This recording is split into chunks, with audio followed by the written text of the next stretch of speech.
ऊंट के प्रश्न। एक दिन की बात है।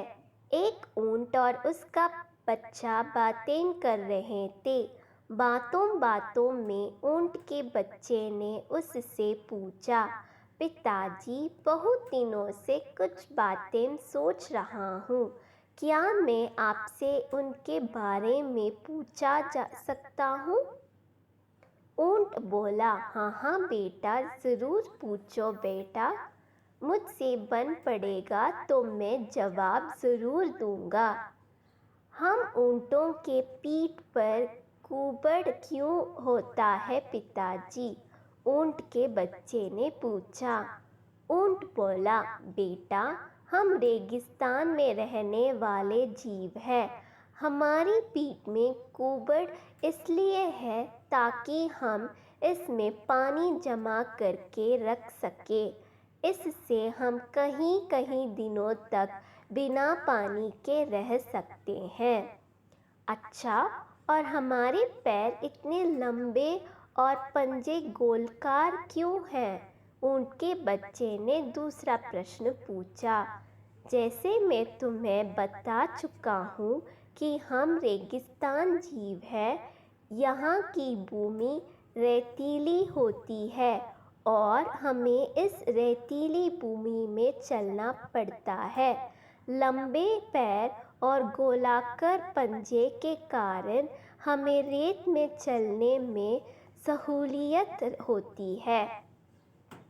अच्छा, मैं हमारे पीठ में कुबड़, लंबे पैर और गोलाकार पंजों का कारण तो समझ गया, लेकिन हमारी घनी पलकों का कारण मैं समझ नहीं पाता। इन घनी पलकों के कारण कई बार मुझे देखने में भी परेशानी होती है। ये इतनी घनी क्यों है?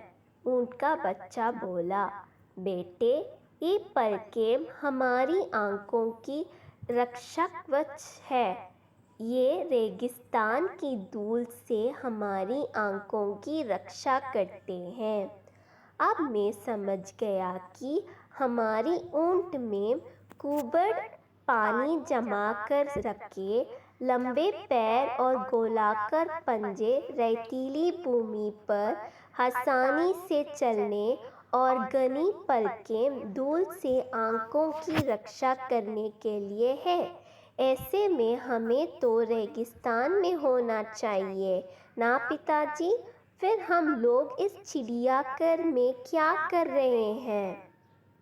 सीख, प्राप्त ज्ञान, हुनर और प्रतिभा तभी उपयोग है जब आप सही जगह पर हैं, अन्यथा सब व्यर्थ है।